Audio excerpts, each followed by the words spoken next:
Don't hurt yourself. We're live throughout the internet on planet Earth with Mr. The Waxed. I'm your host, Greg. Two guys chatting inanely with two different baseball hats. Forward hats today. Going forward. Mine's a little more authentic. Authentic? Mine is a free giveaway. Really? That's surprising. You and a free giveaway. I would think you two would be... What was the last phrase? What surprises you?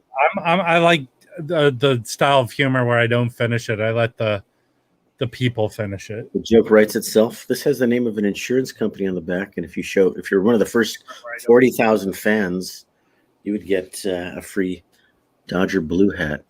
It's hard to fit hats on my head because it's so weirdly shaped. Doctors will tell you about that sometime. I have a strangely large head. Like it's proportioned to my body, but I'm a big person. But I'm like 7'5", 7'5". Is that big? Probably over 7 is big. I'm going to share this with my followers because why do they care? Yeah, Steve's there. So when more people come in, I have a good subject to talk about. And it was spurred by something I just received in the mail just now, actually minutes before we went live. And that is this Vinyl Me Please version of Sonny Rollins' Freedom Suite, which is sweet. Now, I've been toying with the idea of joining Vinyl Me Please and going through over the course of me being interested in vinyl, seeing people's pros and cons videos and everything. And the only way to get this one is typically you could buy it as a non-member at a larger price. But right now, I guess they're down to their low quantities of it, and the only way you can get it is if you join. So I went on eBay and bought it from an old member. I don't think at a horribly... Yeah, I think it was the same kind of price I would have got it as a non-member, around $40. So, and I just witnessed the thing people say about Vinyl Me Please, because the person was nice enough, I'm ripping off the label so I don't show it. Person was nice enough to send it in the Vinyl Me Please box. Like they didn't like it? My first take on no, typically people forget to swap out their, I think with Vinyl Me Please, you take your path. There's like 4 or 5 different paths. Essentials, which is soul, jazz. There's a pop modern. They just started a country one. There's a hip hop one. And I think if you do not swap out your monthly predetermined, you have a certain amount of time, they'll automatically just send it to you. So I think luckily for people like me, the people that receive it just decide they'll sell it, put it on Discogs or eBay. Well, my first take on receiving this from the nice person I bought it from, because it came fairly quickly from Washington, D.C., ironically, is this box is shit. It is a shit box. As someone who sells vinyl, this is a shitty box. It's very thin. It gets there. And the reason I'll say this is the corner is nicely dinged. It's a ding corner. But this is sweet. This is nicely done. Sweet. A tip-on jacket. Pressed at a, there you go. So yeah. I have a copy of this record, and I have a completely different cover. And maybe you know more than me. Whoa, there's the cover. There's a cover I have. I guess I have a reissue cover. No, yeah, that cover's for the Mafia. That's a Mafia. No. This is an old copy. But Riverside was known for changing up their covers a lot. They would reissue stuff with different covers. This looks like Sonny after he woke up and, they took a picture because he's not wearing a shirt. And, a lot of people joining us today. Look at all these comments. Yeah. We got good subject to talk about. Hey, everyone. It's all the familiar faces. Yep. So the subject is I bought a Vinyl Me Please album from a member because I wanted this one. Mhm. And after I bought this, I said, okay, I'm not joining. Even if I want to swap out, there's not enough that they have that I would like to swap out. But then yesterday they announced their next 3 months of titles, which Good I don't stuff. think they normally do. I think they might announce the next one. Hmm. So, and the two of the titles said, maybe I should join. So the next one for this month is Abby. There seems to be a bunch of Abby Lincoln albums coming out.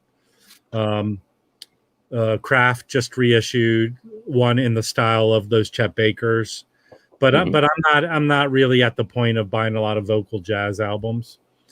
And then so the next one after that for August is Bill Weathers' Judgments, which is supposedly a pet project for one of the Vinyl Me Please honchos. So, yeah, I'm trying to figure out what record that is. I have a handful of early. It's 74 supposedly.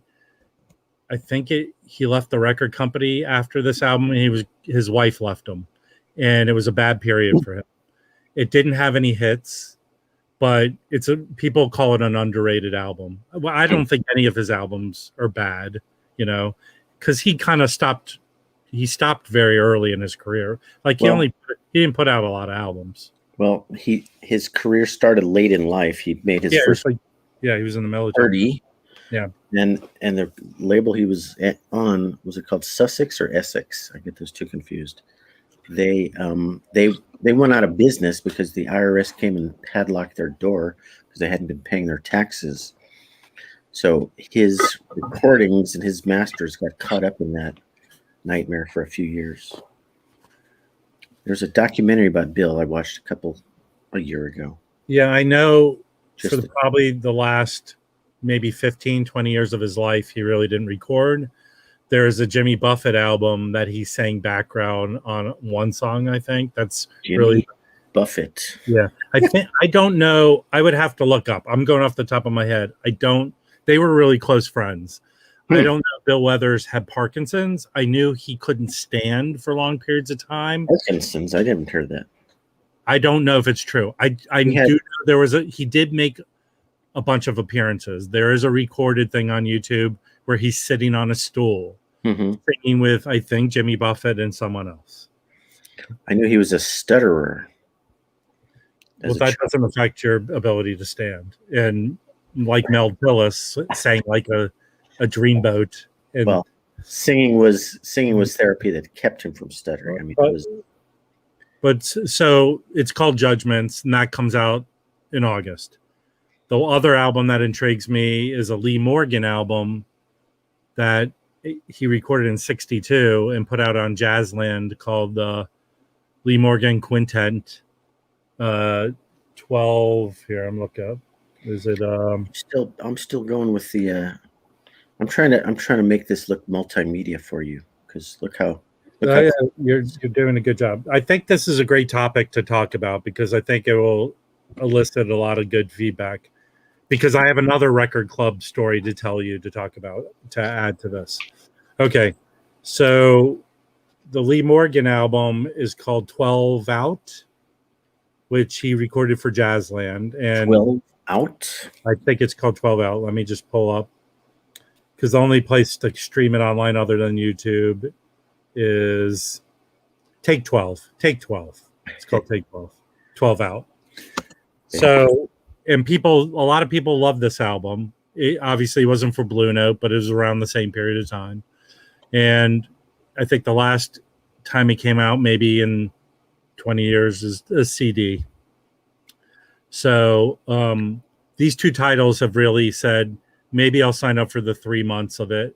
Yeah, there it is. He's pointing at you. Do anything. At least he's not pointing a gun at me. He wasn't that type of guy. He liked the heroin, but he cleaned his act up. I'll segue to say Netflix has a great documentary about Lee Morgan. Watch it. Great I called him Morgan. Yeah, I called him Morgan. That's great. Yeah. There's gunfire at the beginning of the movie. Yeah, we'll give stuff away for people. So Fire. I didn't say who shot what, but he's pointing his finger at me. So the story is, I wasn't going to join Vinyl Me Please. I bought. I'm on a Sonny Rollins. I'm trying to get all his stuff. This is Ryan. This is Vinyl Me Please reissue. It's analog. Ryan K. Smith mastered it. It's 180 gram. Comes with all those little Vinyl Me Please. So, see, as a jazz fan, I would have asked who plays on the record before I asked who mastered the record. Well, okay, so you're a smart dude. You can guess. 3 people. One is a famous drummer. I'm trying to think what drummer he played with the most. Well, probably it was back. I don't think it was Mac Roach. Yeah, Mac Roach and Oscar Pettiford. Oscar Pettiford on bass, just a trio.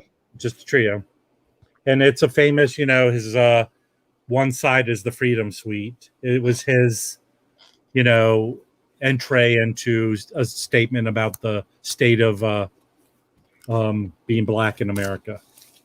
So, but I didn't read this yet. It comes with that thing. Vinyl Me Please usually sends these little booklets with liner notes. It looks like one of those little Moleskine books. It's a ripoff of Moleskine. It is not as nice as Moleskine, and I will read it at my leisure. But it's a great reproduction of the Riverside label, and I think it's worth joining. But I haven't listened to it yet. But I've listened to the album before, so right now I'm moving forward with joining Vinyl Me Please to get the Bill Withers and the Lee Morgan, and hopefully the one after that will be something sweet. They have about 5 or 6. They have that Miles Davis, John Coltrane live album. Which one? Were they in Europe touring? I don't live know. In Europe. Okay. Yeah, but so that's my story about Vinyl Me Please. The second record club story is Amazon started a record club. Have you heard this story? I almost made a video about just this story, but I didn't know as much as you because I heard you talking about it on with Rachel. Well, listen, I am no expert. I like to call myself what was that? Remember that skit Tracy Morgan used to do where Brian Fellows, he's just a very enthusiastic young man. That's the way I like to take. I when I don't know something, I try and read about it. So, okay, the story with I watched the video and I read an article, and that's all I know. So, Amazon, out of the blue, said we're going to start a subscription service. I read a little bit where I think this sounds true. They partnered with Music Direct. Music Direct probably, hey, Danny's on here. Hey, Danny. He's at the bottom end. Hey, everybody. So here it is, $25 with tax, about a little more than 27. The first 2 albums, for 1 week they had the reissue of Pink Floyd The Wall, which is a $40-something album. You got it for $25. I thought I was going to sign up and get that.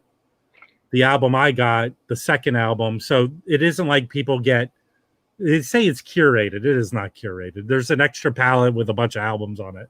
And it's albums from the 60s and 70s. So the second album is not about album. It is London Calling from The Clash. It is the 2015 reissue, 2 albums. I have the CD. I do not need the album.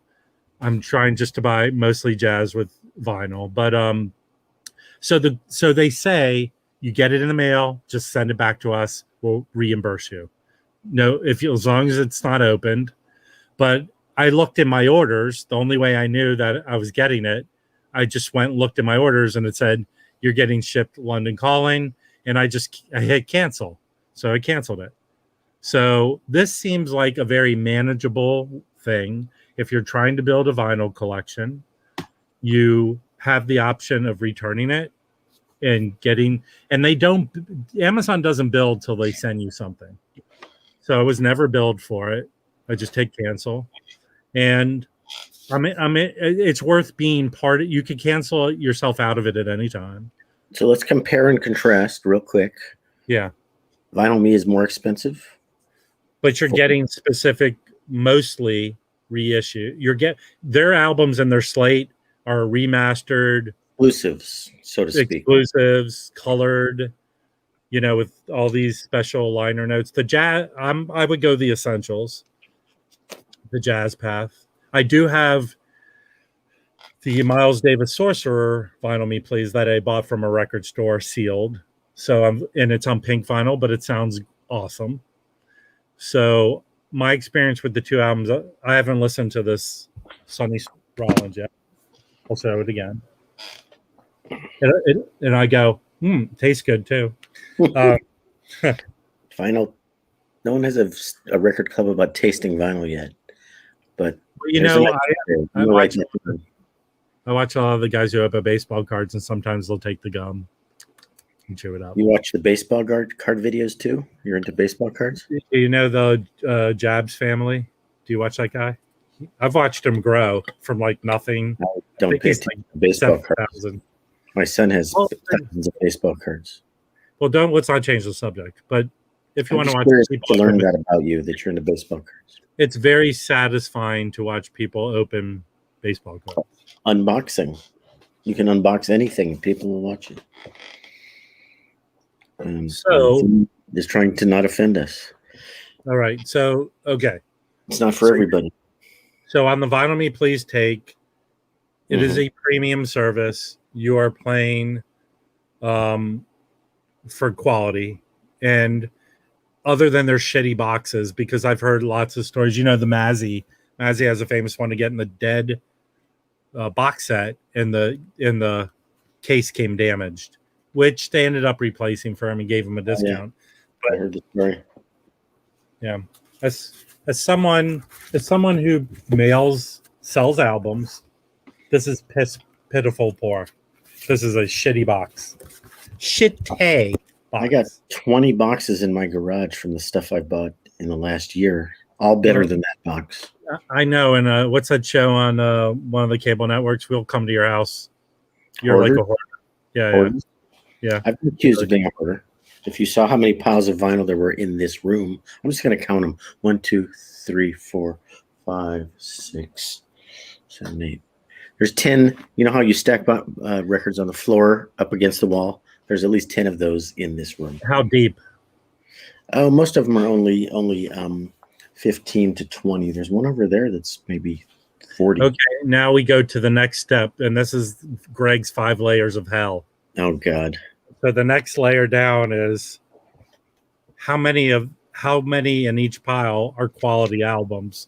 How many shit thrift store? I started sorting them by crap, keep, get rid of, throw away, sell. So there's 3 piles over there that have to go somewhere out of my house. I don't know where. And then there's some really good piles, and it's half and half. How's that? Oh, there's some. Oh my God! There's a whole pile under a mailer I forgot about. Yeah, I see this opposite episode of Hoarders playing out in my head, where they turn over a cover and it's just vinyl. They thought there was a human in there. Your bathtub is full of vinyl. It could be a. What do you call it? A decomposing Greg surrounded by vinyl. Aren't you decomposing anyway? Yeah, here's a pile. Here's a pile I totally forgot about. Can I use, because I have an ability of ESP. I totally forgot about this pile. Can I virtually put my hands to tell what's in that pile? Yeah. There's some. I totally forgot about this pile because it was under a record mailer. It was under the mailer that I got from that pile has a lot of crack ass classical. This is crap. I love the record, but it's a crappy copy. Right. Did you actually take it out of the thing to see how scuffed up it was? Yeah, but it looks fine, but it plays like it was only $4. You know who this lady is? She's probably not part of the band. Is that the back of the? She's a female singer. Is that Wendy Williams? Restyles. Who? Restyles. Don't you know the Tubes? The Tubes. I never knew the Tubes to have a female member of the band. Fee Waybill. She's saying. Fee Waybill is a man. Yeah. That's probably a model of And song. Ree Styles is the female. I never knew the Tubes to have a female in the band. They got songs sung by her. Okay, this is from Garage Sale, $1. It's all right. Yeah. Special. It's all right. It's better than I thought it would be. Yeah, found this at a used record store. Seems to be pretty original. It's not bad. $10. What's the quality of the album? What would you grade it? It's good. I would say it's a VG, it's not a mint. And as I take it out to show you, I'll probably drop it and it'll skid off the edge of my. Do you have any other versions of that album? No. One's enough. A lot of people, this is their favorite Lee Morgan. This is not my favorite Lee Morgan. It's good. No, I actually like the Raja that came out, and but I don't think there is a bad Lee Morgan album to me. This is an 80th anniversary. Yeah, I have that one. That's a classic. Wayne Shorten, Curtis Fuller. This is a good record. Check that I have going down the chatter in the chat where people are discussing how crappy people's tailors are. Wearing a tube top. I get it, Ron Boudry. Why do we even humor Ron Boudry? I don't know. I think he's on his 9th Bud Light Lime. Glad to see Rough Trade. Lamb Chop. He was talking about their mailers. People were talking about shitty mailers. Right. Ron was even talking about crappy mailers. Someone sent him in a crappy mailer. Okay. Now, Freddie Hubbard. The higher end places, like obviously Analog Productions has a top quality mailer. Acoustic Sounds mailer. Acoustic Sounds mailer is the best. I would feel comfortable, shipping a. Well, I just sent Mazzy a Chip Baker Mosaic CD box set, and all I did was turn. The cool thing about the Acoustic Sounds, I just turned it inside out, so it was a blank mailer. Firstborn in those mailers, they're very good. Send a single album. Actually, here's my tip, my cheap tip to everyone. My local record store puts out all their boxes that while Greg's showing his lovely collection of crap. It's not crap, baby. One out. They put their old boxes out that you could just take, so I just take them. You're a taker. They're easy to convert into a single, double, triple mailer. You're a taker. I'm a giver. See the difference? Oh, hey, that must be a good album. This is a present for my friend Zev. Are they putting? Did he put that album out? Yeah, it's on Elemental, one of his record labels. Yeah, when did that come out? Oh, you asking me to read now?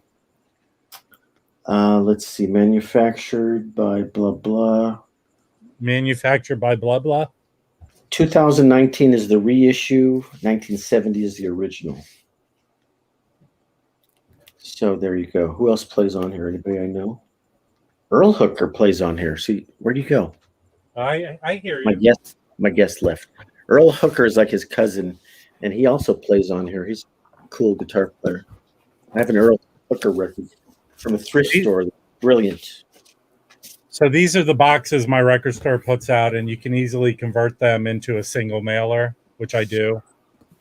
And better than the Vinyl Me Please mailers. Cardboard or vinyl? What would you people like to talk about tonight? Kidding. Let's see. Do you know Xenakis? That would be a very... Kirk Xenakis is my fraternity brother. Ioannis Xenakis. That would be something that... is that a Greek gentleman? It's very weird modern classical. Like somebody like Noted and Archived would know who that is. This is a really nice, inexpensive record. You can get it at a thrift shop. I got it for 99 cents. Ricky Lee Jones. Some of her stuff is really audiophile quality, excellent stuff. And this one, I think it's half live, half studio. And she does a version of Walk Away Renee, which is brilliant, and My Funny Valentine. This is a nice record. When did that come out? That involves reading the really fine print. It looks like it says 70. So she's on 70. YouTube. She's done a lot of like home concerts during COVID. Her voice and stuff. This is kind of a hipster Esquivel sort of. Yeah. How do you pronounce? What's the word? Lounge hipster? It looked like Count Dracula. Other Worlds. Didn't Esquivel write theme? Did he write the theme song to Bewitched? I think I would have known that if he did. So I don't know. I don't think so. He had one single name. While you're going through that dredge, let the Peanut Gallery figure that out. Greg, what's the studio in Van Nuys? Okay, he's talking about Sun City or Sun Studios. I mean, where Foo Fighters and Dave Grohl just bought the Neve mixing board and made that movie about it. Yeah, he did that a long time ago. Yeah. Well, Red Coat Music is asking. We have answers. This was at a garage sale. Good record. Is it? Oscar Peterson. I didn't say it was a great record, but for $1. You know what? I'm finding a lot of Oscar Peterson, and I find it to be delightful. Delightful. That's a good word. He's not trying to freak out your ears with. Well, you know what? I don't know if Danny's still on here, but there is a box set that's being that had come out already. What's that? Black Forest Record Company. MPS. Yeah, that it's a box set called Exclusively for My Friends. That he was under contract to Verve, so he would do these private concerts in Germany, and every year, and they were recorded, and they finally put them out on album. That is crazy good. If you think Oscar Peterson is vanilla, listen to that stuff. It is crazy good. I have one of those records that I got at a thrift shop for $1. Yeah. One of those records called like Evolution Revolution or something. It's got a very trippy cover on it. That's one of my favorites. Well, this box set's like only 150. Comes out at the end of July. I'm saying that box had already been released before. 4 or 5 records. I have one of them that I got. I think it's 8 records. And Speaker's Corner has an outtake album of it. So there's, I guess, 8, 9. But I've listened to it digitally, and it's just him, a bass player and a drummer, and in this little intimate setting in someone's house. It is so crazy good. So that's my little. Maybe I'll look into that. Yeah. But see, I don't have time to listen to these records. I didn't even know I had these records in the bedroom. Where are we? This was from the estate sale. There's about 15 records in here that were at a estate sale, $1 a piece. Oregon, do you know those guys? Yeah, I got one of their crappy albums. Someone said they're not that crappy. Well, it's music to mellow to. The album is crappy. Mose, okay, everybody loves Mose. Yeah, I just showed that today. Record. Yeah, I have to Instagram this record. Yeah, good album. Yes, Mose. Mose just died a few years ago. It's the best $5 you can spend. Can somebody show me how to pronounce this guy's name? Is it Terry or Terry? Well, if you would hold it still, I'm gonna you come had it before. I'm gonna come closer. No, you're not holding it right. You would make a horrible game show hostess.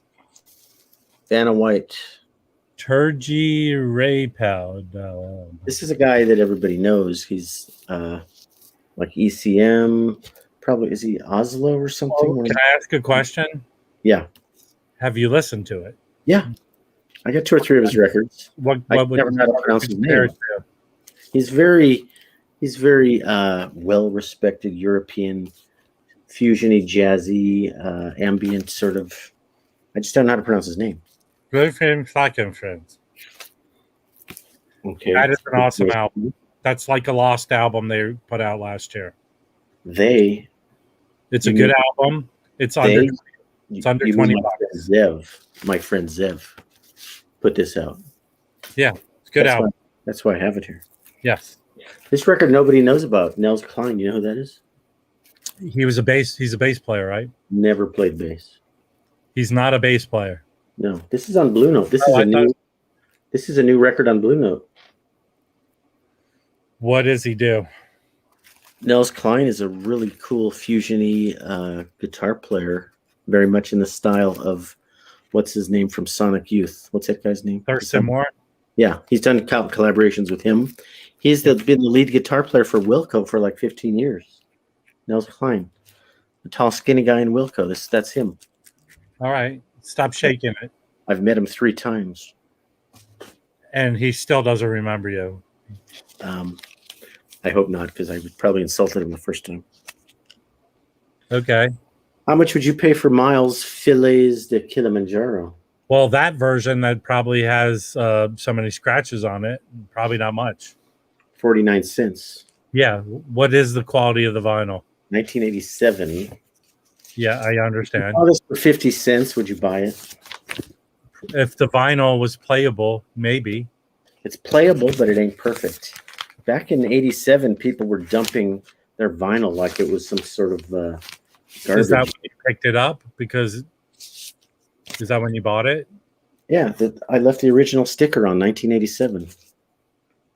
Record Trader, 1987, December. So now I know forever. All right, Ray, man. Show Back me the then, next album. people were dumping their vinyl. This is a thrift store find that could probably be sold for $75 to $150. Are you Janos positive? Starker? Because you sent me something that I priced way below what you thought it would be. That was a different one. That was Keith Jarrett. Janos Starker. Yeah. If you look up Janos Starker on eBay and sort by price, Yeah. the many albums in the 500 to 1,000 range. You probably are 100% right, but do they sell? This particular version is.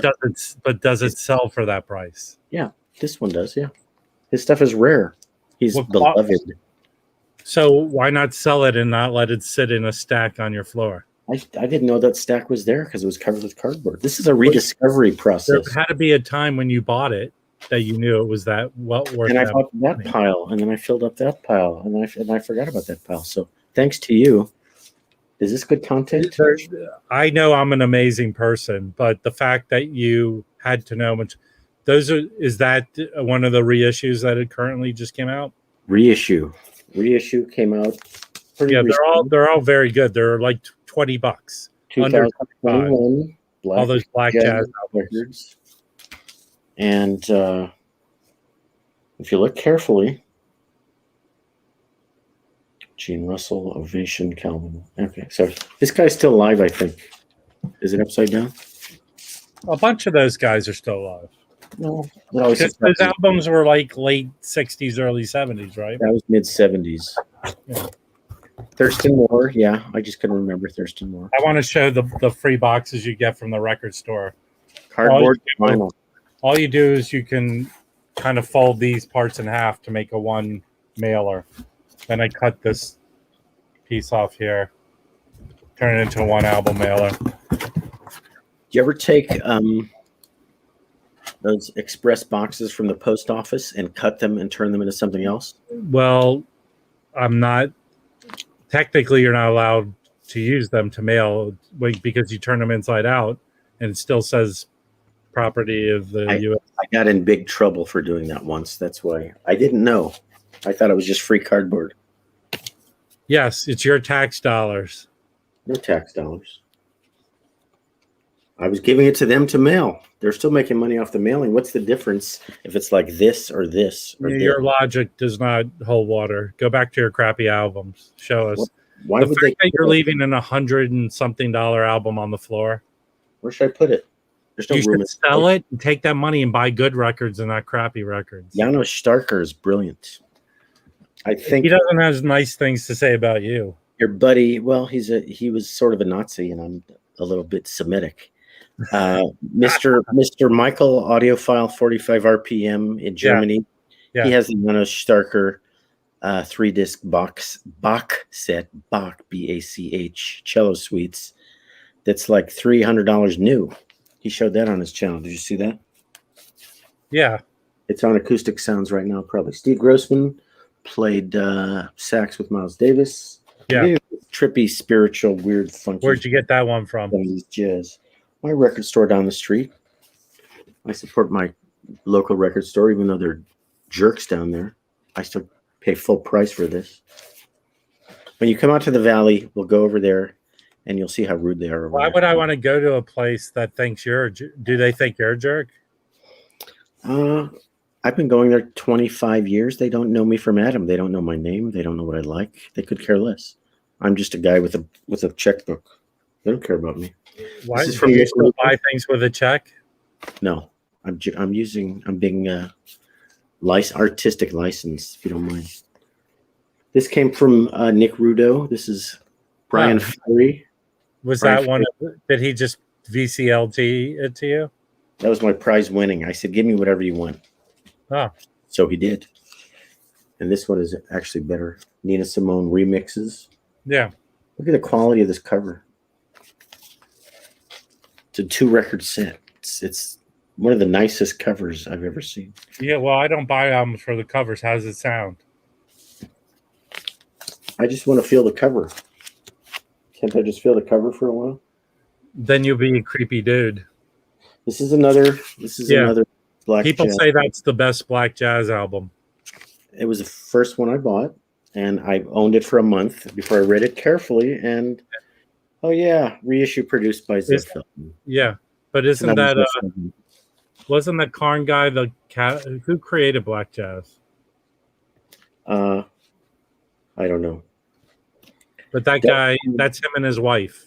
That's his what wife I know. Sings. His wife Jean Karn sings, and he writes lyrics to some classic jazz tunes. So on here, for you Lee Morgan fans, he wrote lyrics to "Search for the New Land," and she sings it on here, and "Search for the New Spirit of the New Land." Little tie in there, Lee Morgan fans. This is a rare jazzy, funky album that nobody's heard of. Where'd you find it? The store in Ventura, where I got a lot of new stuff. This was the only used thing I got there. It's only $6, but he's like a guy who did a lot of sideman work. Great. I'm showing too many records here, but I was really pleased to find a hidden pile of records in my room back here. So I was excited to rediscover. Like, where did all those records go? Oh, I found them. I'm more curious about pimping out that one you say is for a lot of money. No Starker. Well, let for shits and giggles. Let's do it. You want to see some Starker? Let's see how much that's worth. Okay, I'm going to put these down in a nice, neat, orderly fashion. Yeah, well, they weren't that way before. No, they're still a little screwy. Was I smart enough to put Janos in a cover and a sleeve? Because that would be stupid if I didn't. I'm going to go with the no. Yeah, I don't know. Where is it? Did I lose it? Here it is. It's in a sleeve. It's in one of the old sleeves before I upgraded to the nice sleeves. Are you Googling that while I sit here? No, I needed to see what the name of the album was. Janos Starker Dvorak Cello Concerto on Mercury Living Presence. There's probably not too many available on eBay. Janos is more closely associated with Bach, but any cello concerto. Janos Starker Dvorak. That's not the one. Oh shit! There it is for $10. Oh, you're an idiot. No, I'm not an idiot. Here it is for $9. See, we're getting somewhere. Here it is for $328. You just told me that the album goes for hundreds of dollars. Well, is this one a reissue and this one is not a reissue? There's Dead Wax information. What's the name of the album again? I'm bringing it up on screen so everybody can look at it, and then you can just chill. Would you mind just chilling for a second before you insult me? You're insulting the host, which is. It's a form. It's a term of endearment. Okay, dear. Here it comes, dear. How much would you pay? Well, there's a lot of factors going on here. You're going to teach me about selling vinyl? You made the first mistake of pricing your vinyl out. You went to eBay. Go to Discogs. Let's go to Discogs, please. You go. I'll sit here and watch. All right. But why don't you wax poetic about the album? I'm going to polish my wax for a while. Is there a mute button on here while I cough? You can mute yourself, right? Okay. You didn't hear that, did you? Now, how many versions of this album do you think there are? It's a good record, so there's probably 20. There's lots. More than 20. And this is the best one. Well, which one is that? Is it a fun one? Because it's a Mercury? Is it from 62? Mercury Living Presence. Yeah. This is stereo. I just noticed there's a stereo number and a mono number. This is the stereo 90303. That's the catalog, not the wax number. No, I understand because the original.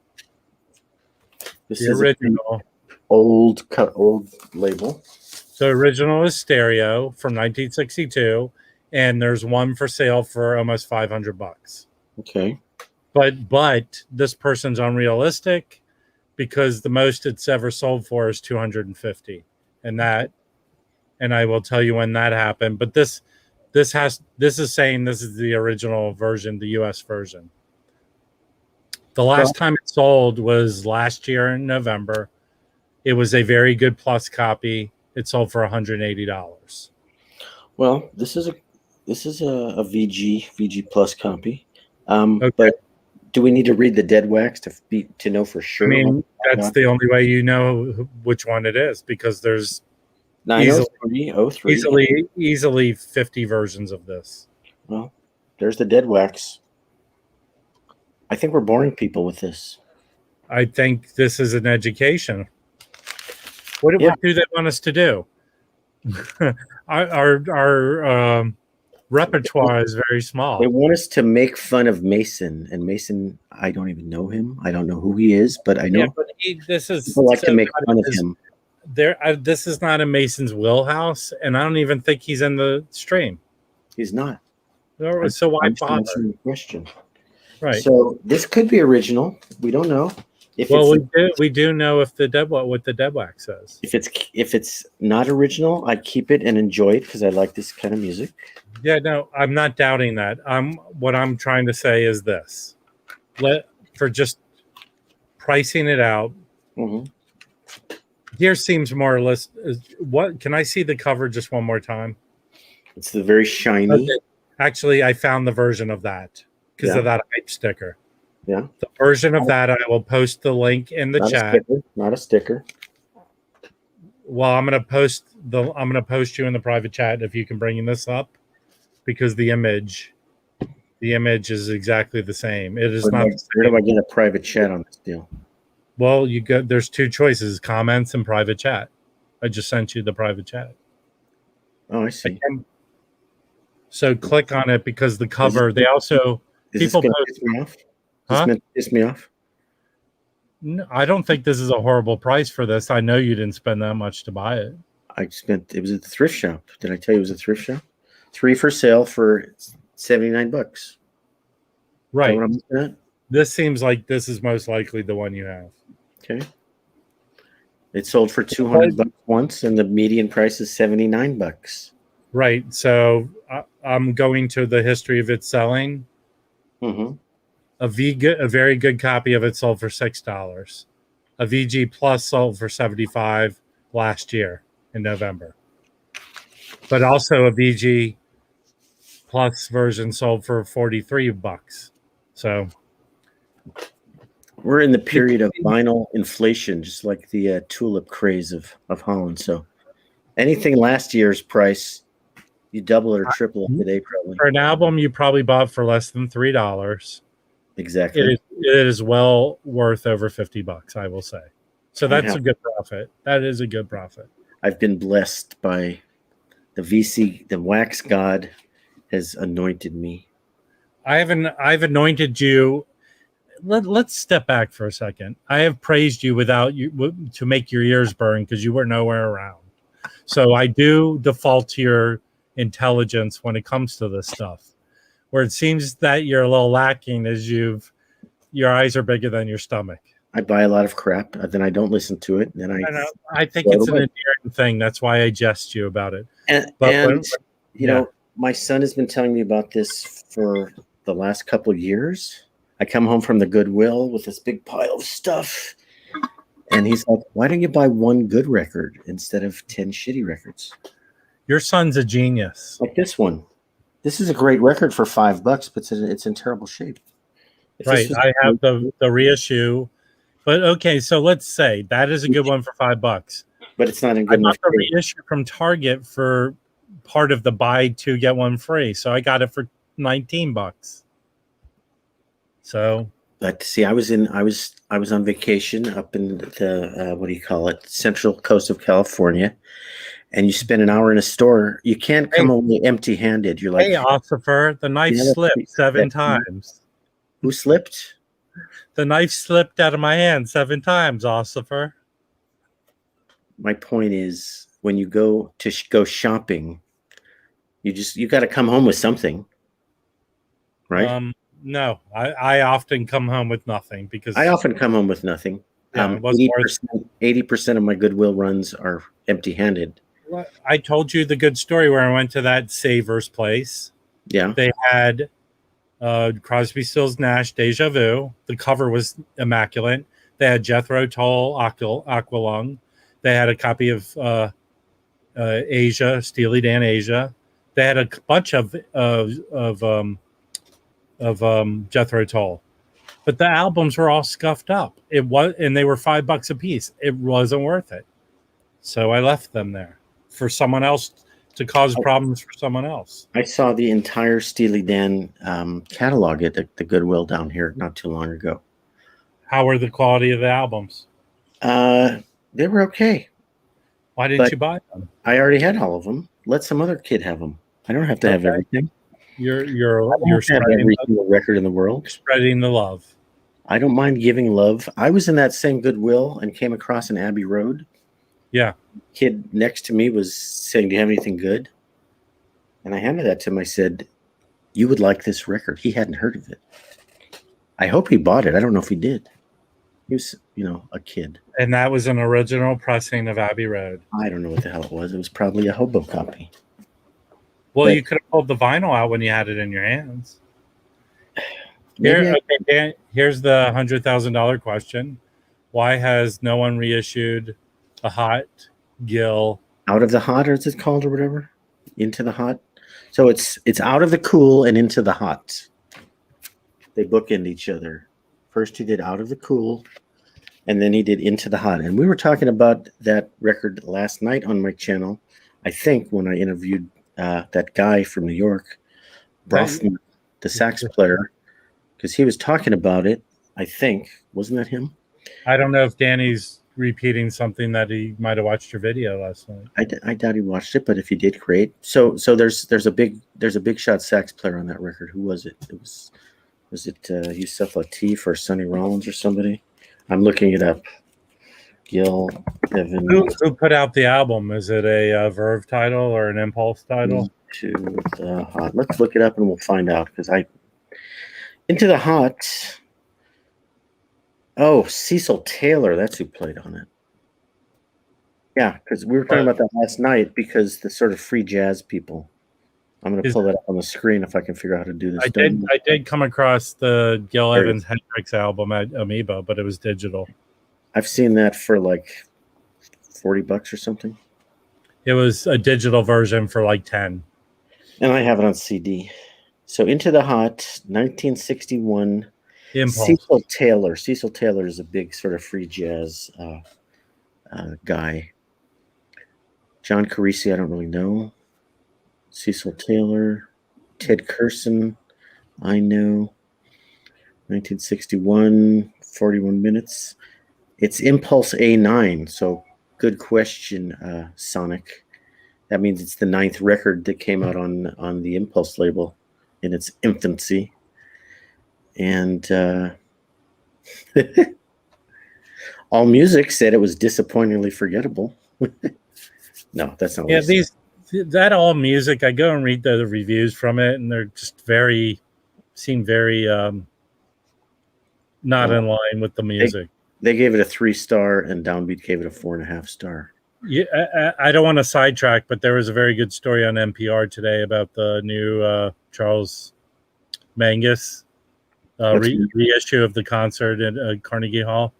Yeah, that they put back on this first set he did. It comes out in a few weeks, and it was they said good things about it. I don't know if I have that or not.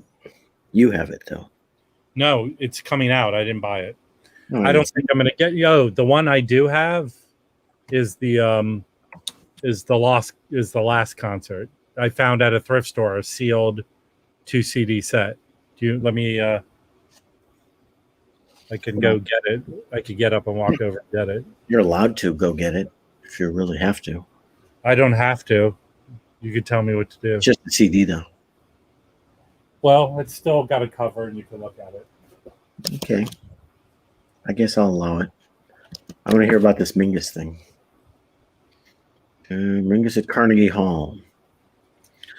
Half of Mingus's albums are called Mingus at this club, that hall, this hall. Yeah, so this is the one they're reissuing because it was a 2-set concert, and he played this first set with I don't know if it was a trio or a quintet or whatever, but the crowd didn't react well to it, and they decided not to put it out with the rest of the concert. So the reissue has that put back in.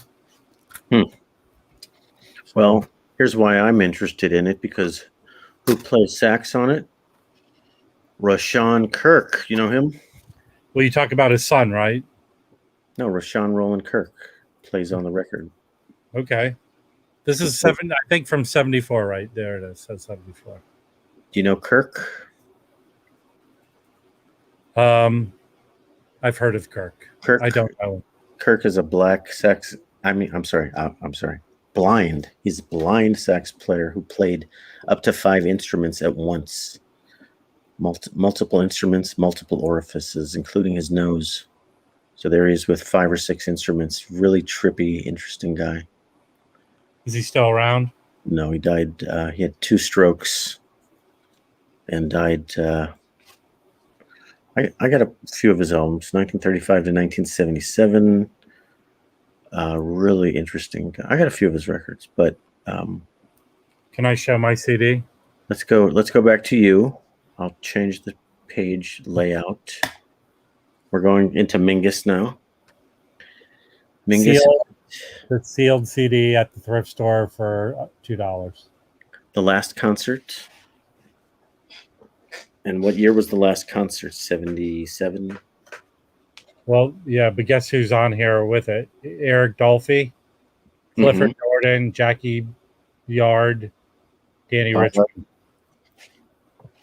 It says here, this was recorded in 64 at the Theatre de les Champs-Élysées, Paris. Features Eric Dolphy and is bolstered by 2 previously unreleased tracks. This is essential Mingus. Oh, this is the great concert, not the last concert. Oh yeah, it's the great concert. All his concerts have these funny names that are hard to keep track. Released as a triple album in 1971. Well, this is 2 CDs, so I would imagine it's got stuff. I'm reading about it because I'm learning. Wait, education. Who? See, I would like that record. What are you going to sell it? Listen to it? No, it's mine. It's Get out. Champs-Élysées. It's the Champs-Élysées. I'll trade you for that $3,000 classical album you have. Maybe. We'll see.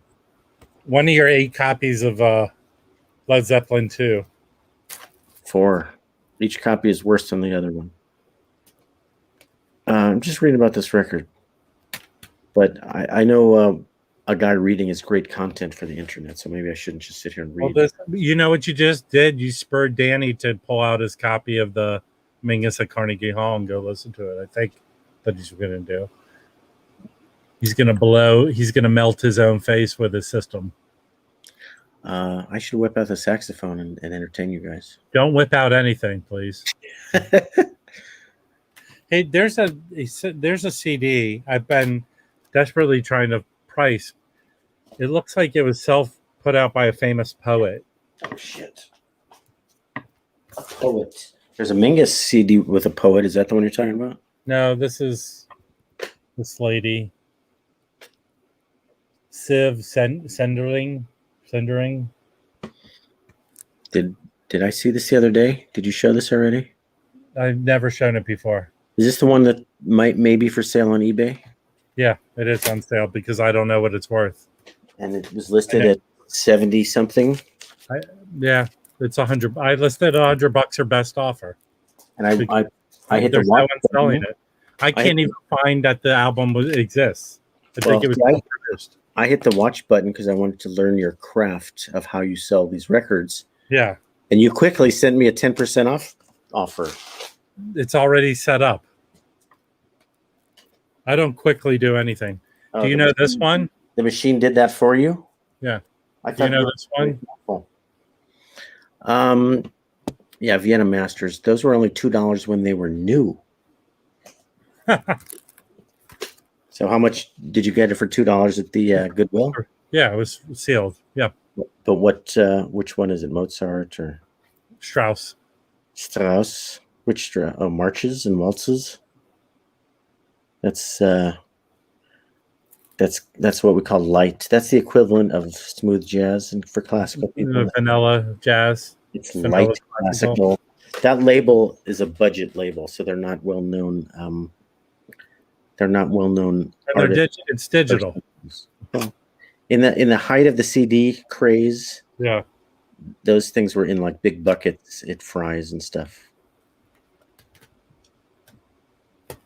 Vienna Masters. It was kind of like Time Life Masters. Vienna Masters. Did you ever find this one? I'm going to switch the view because I can't see nothing. Lincoln Center Jazz. Wynton Marsalis. My friend Ted Nash plays sax on that record, probably. Ted Gellington, guess how you got this CD? Did you give me a copy? No. Did it? Oh, when you bought a fill up at Shell, or when you bought? You're not horribly far. Well, Turtle Wax. It came free with a bottle of Turtle Wax. Brooks Brothers.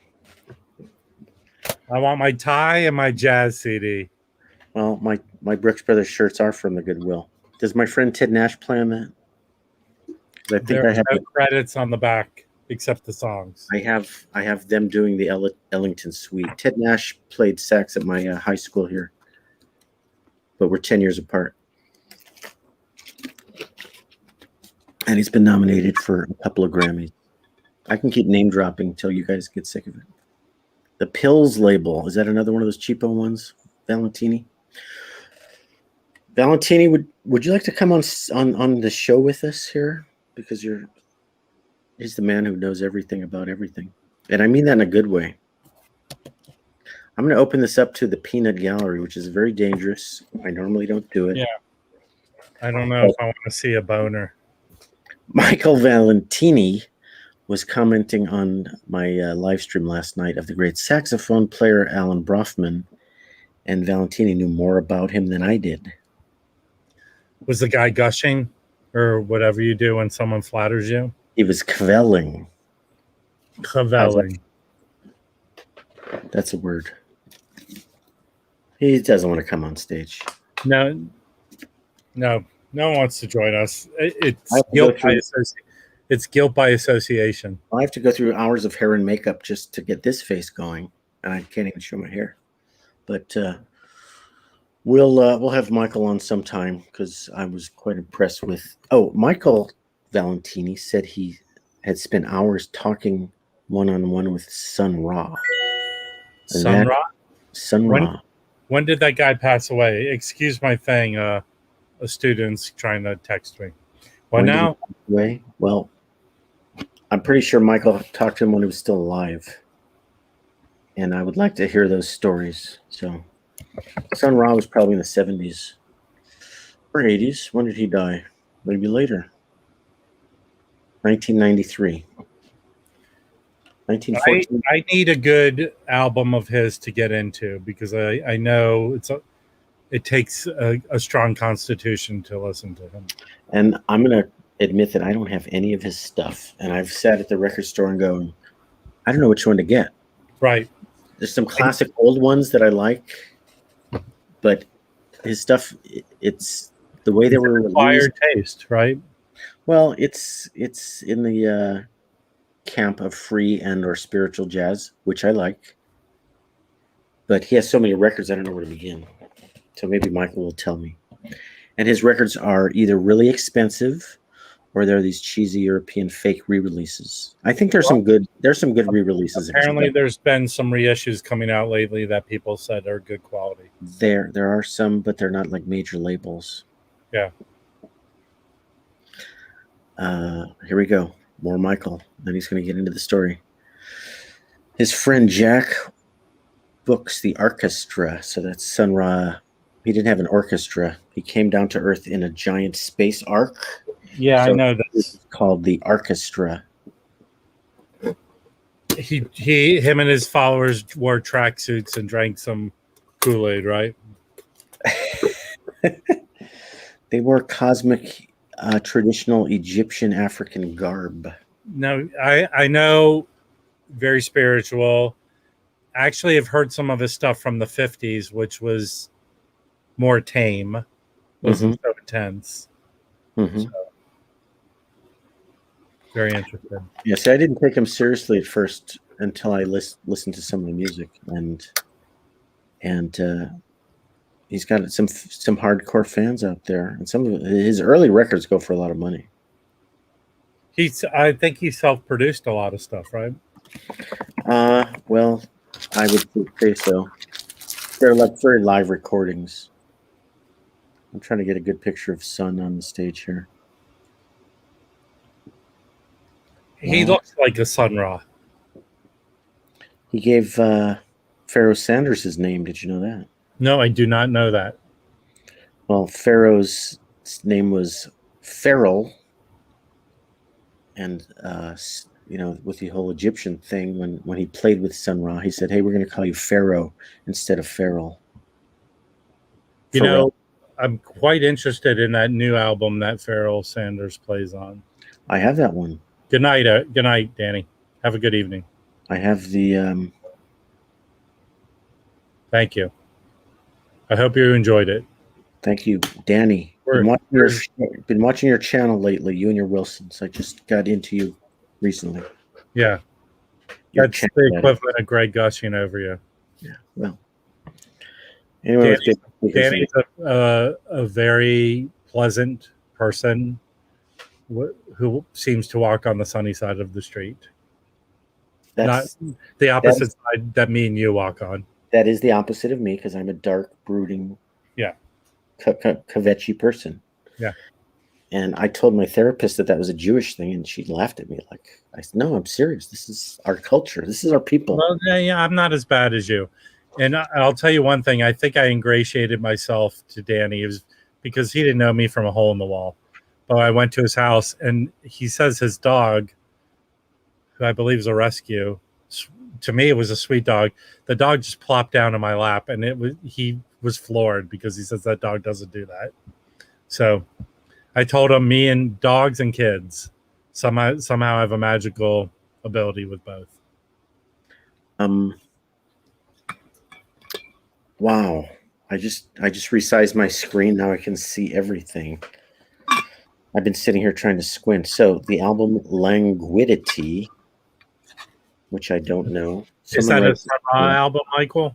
Yeah, Sun Ra, because I was saying I'm very seriously wanting to listen to Sun Ra, but I do not want to be put off from enjoying him. So is that the album I should listen to?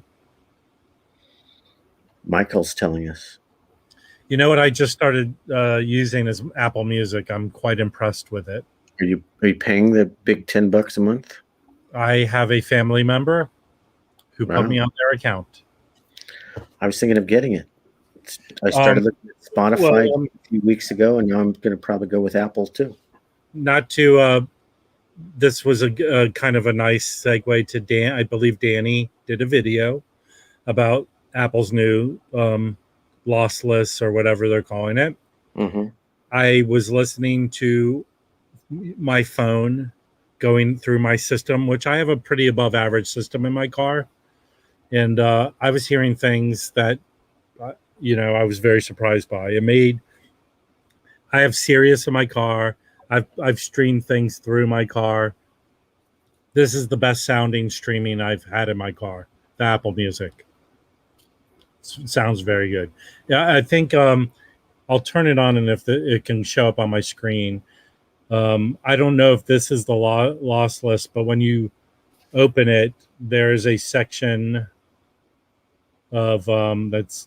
If I go to the jazz section, which I typically do go to, I'm not going to play anything on my little. I'm not going to get you shut down. No. No. But I just want to show. I want to show the section where it just says Dolby. It's like a Dolby thing. Sun Ra liquidity. Here it is, the spatial audio. Languidity. I'm coming. Yeah. So I click on it, and what comes up? It goes away. No, it's right here, and they just gives you a playlist. And I was playing it through my car, and I was hearing stuff I didn't normally hear. So let me ask you, the spatial audio, they're not processing that in real time. They just have certain songs that have already been processed in spatial. And this is what I'll say to you, because I'm dumb. Go watch Danny's video. He explains it very well. I did watch it, but I don't think he answered this question. So in other words, every song on Apple is not available in spatial audio yet. I would think maybe their long-term plan is, but it's not. When I push on that button, it just has a list of a playlist. So those are a very. I mean, they even have a Cardi B song as part of it. No, this isn't showing up. So I would say, and I would agree with Danny, he echoed this. Spatial is really designed for headphones. Yeah. If you're listening to your car speakers, you would just use the regular high-res streaming on Apple. Well, I was using I didn't hit spatial. There's another one. It was like another. If you go into the jazz section, let me see if I can pull it up. Okay, I'm in jazz. Here it is. Dolby Atmos. That's what I was listening to. A playlist. And it sounded killer. In a car stereo, it might sound great too. Well, I mean, I was just hearing things like, so I'm listening to jazz, which is better recorded for. Over here, there was a staged, it felt staged. I was hearing a sound stage in my car. Does that sound real to you? Yeah. So I was hearing the bass player over here. I was hearing the drums over there in my car. Yes. Well, Danny's point was that it's not really, if you have a good stereo in your house that's set up right, you don't need to mess with spatial, because now you have something that's right. This is not spatial. This is just Dolby Atmos. Those two are the same thing. I think that's where we're miscommunicating. Okay.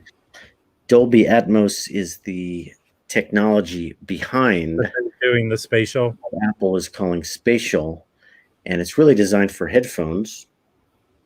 So I had to do this.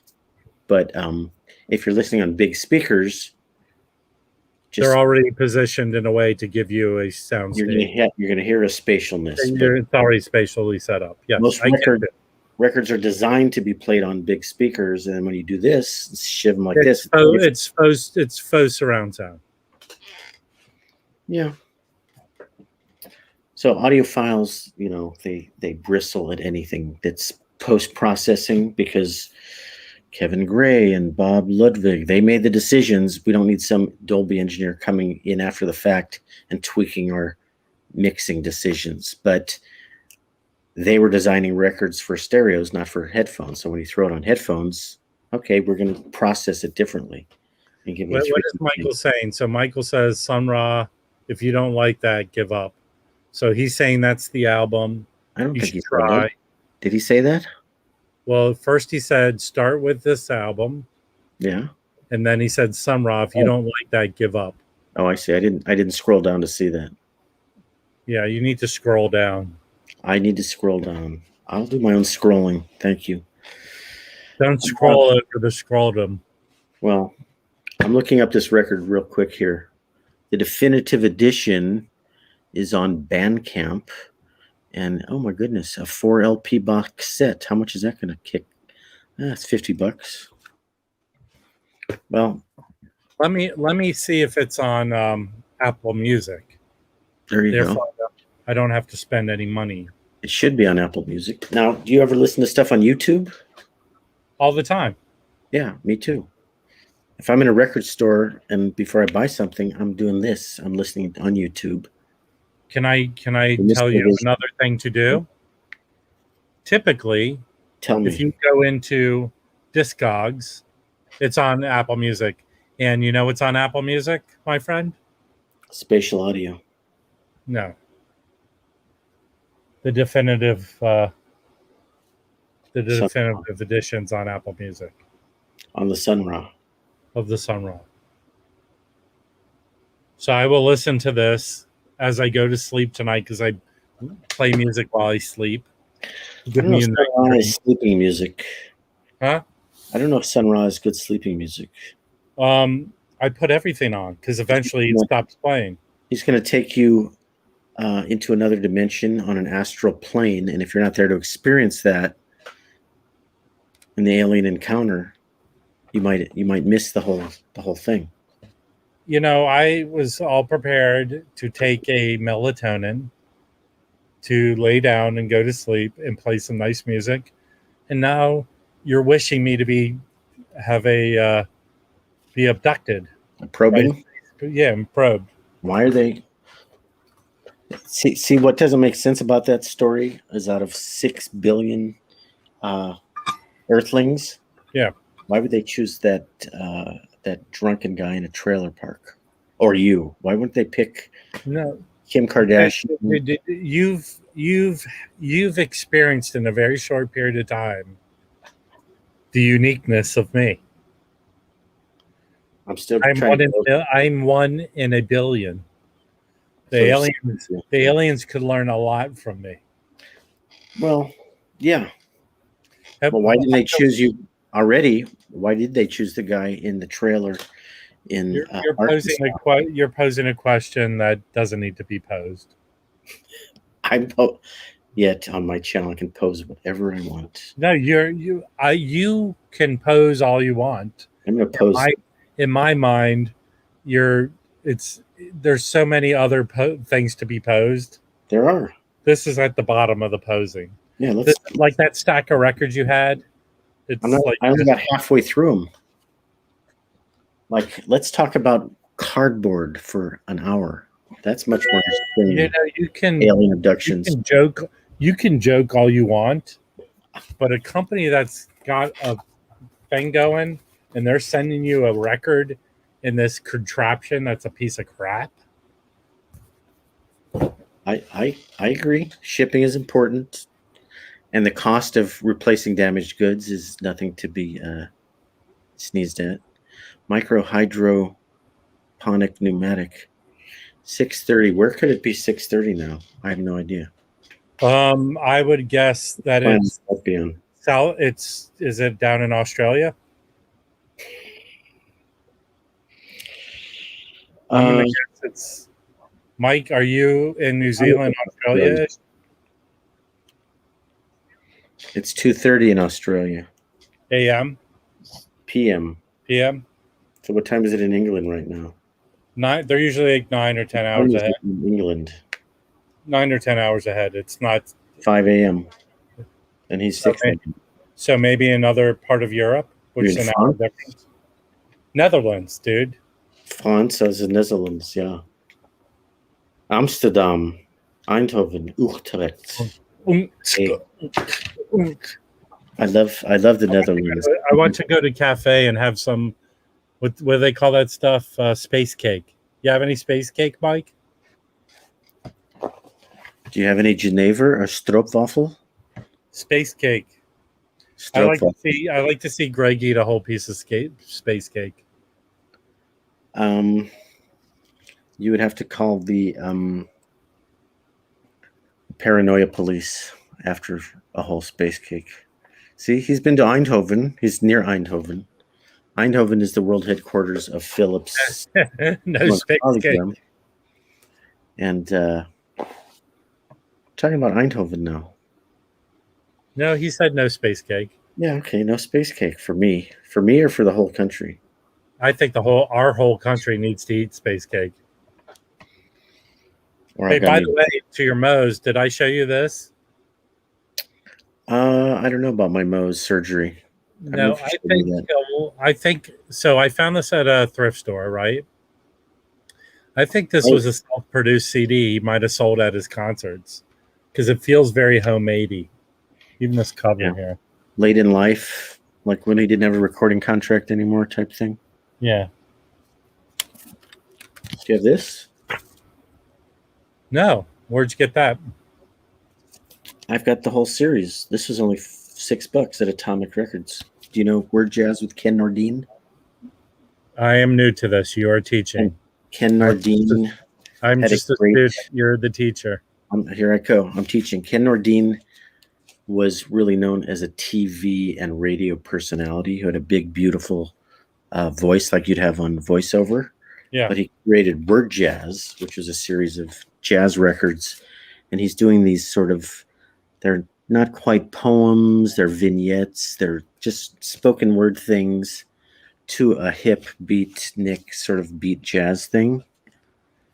Yeah, I'm not there yet. I have the Mengus the Clown where Gene Shepard does crap like that on it. Crap? It's not crap. It's Word Jazz.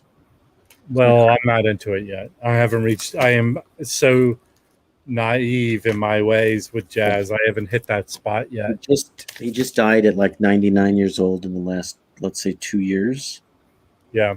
So they're kind of like if you took a Tom Lehrer funny thing. Yeah.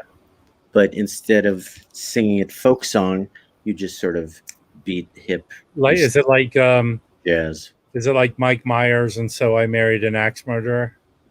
Remember when he does that jazz poem reading? Probably. Woman.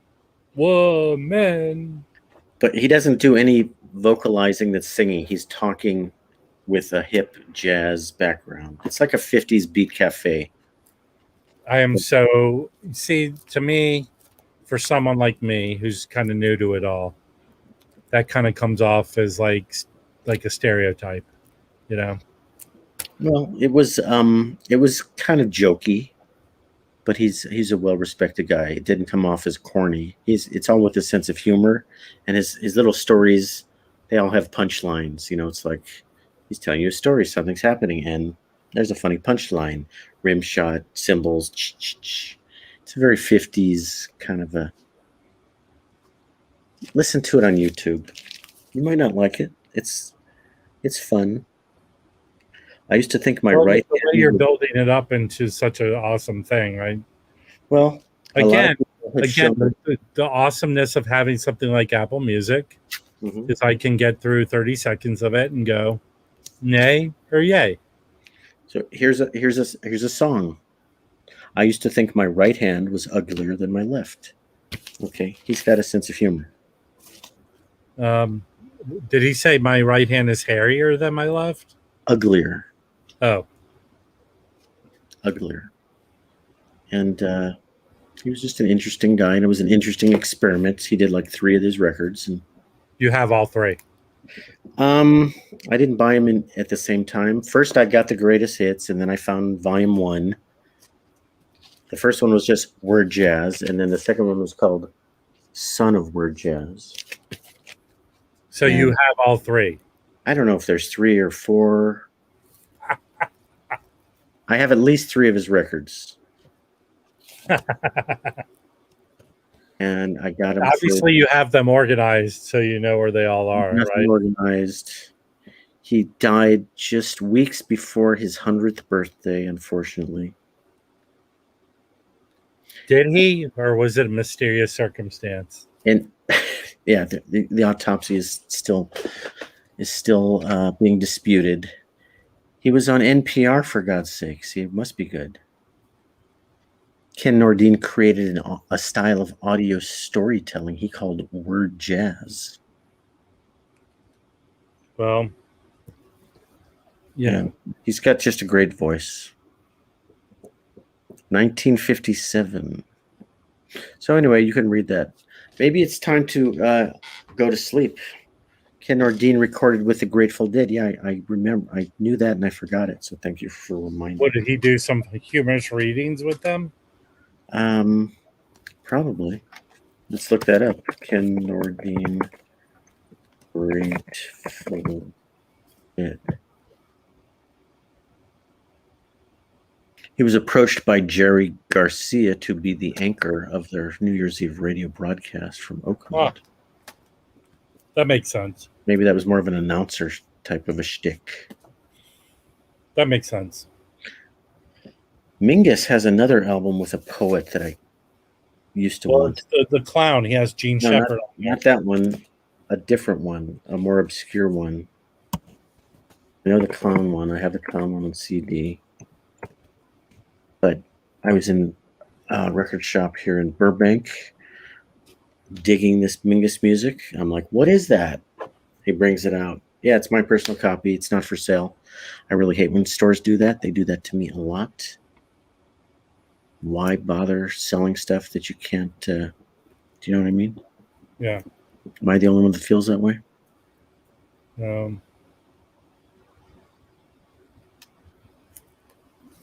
Langston Hughes, is this for real? Is that who it was? It wasn't that guy? Hear Langston Hughes read his poetry over original compositions by Charles Mingus. 1958.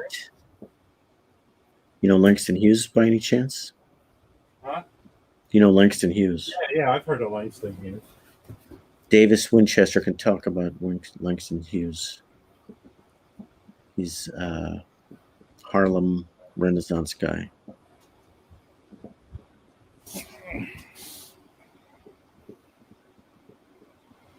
Maybe it was Langston Hughes I'm thinking of.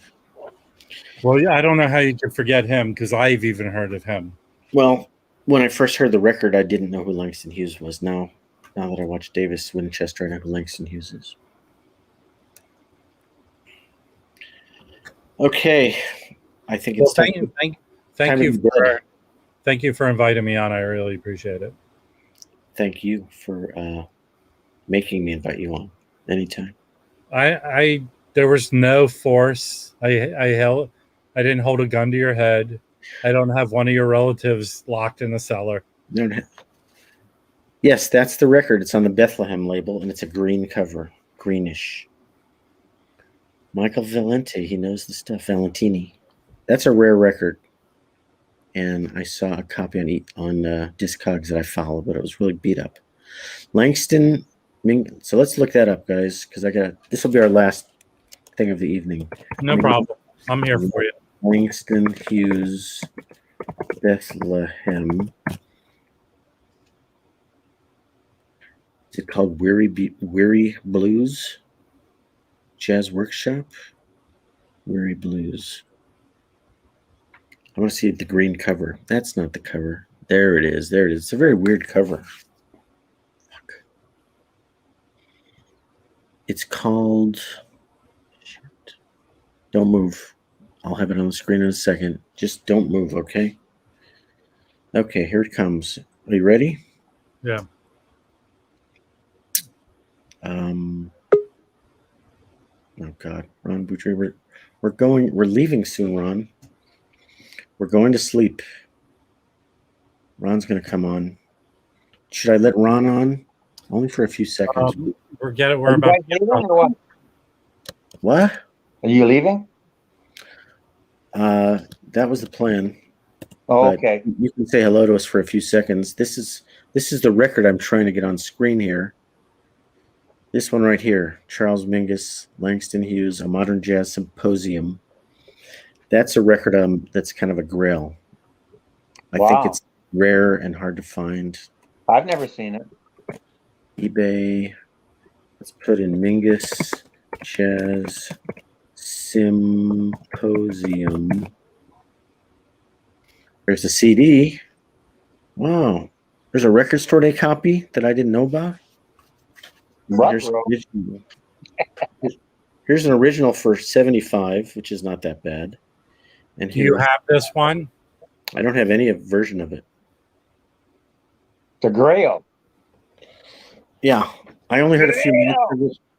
Heard a few minutes of it in a record store, so I don't know how good the whole thing is, but it's got a hip vibe. What's the Maca stream? Why don't you guys go have the Maca stream so I can go to bed? I think y'all are heading over to the after party now. Where's there an after party?